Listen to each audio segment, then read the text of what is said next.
need to worry, no need to try.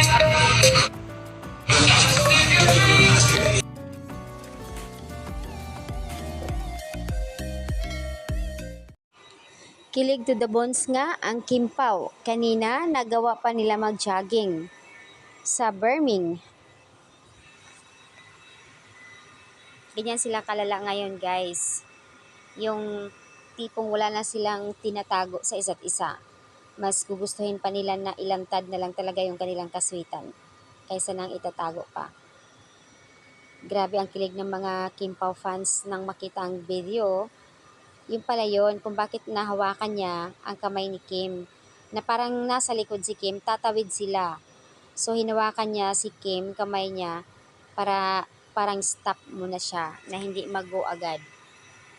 Napaka-caring naman ni Pao, grabe, hindi ko kinaya. Kilig to the bones talaga ang mga hindi ko kinaya ang Paulo na sobrang nakikita ko ngayon, napaka-sweet kay Kim.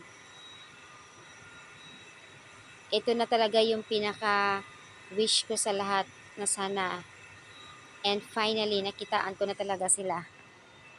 Sweetness. At syempre naman, magjuwa. Kaya, ayan.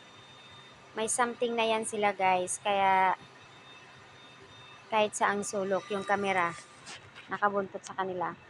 Simpleng galawan, pero syempre, kinikilig doon na super duper. Kahit na ano ang bagay na makita sa kanila, nakakakilig talaga. So, ayan guys, enjoy. See you tomorrow, mga Kim Pao fans na nasa ibang bansa, nasa UK, ayan. Bukas abang-abang magpakilig na naman ang Kim Pao. Sigurado yan, tatangkilikin. Napaka-sweet nga talaga nila, grabe.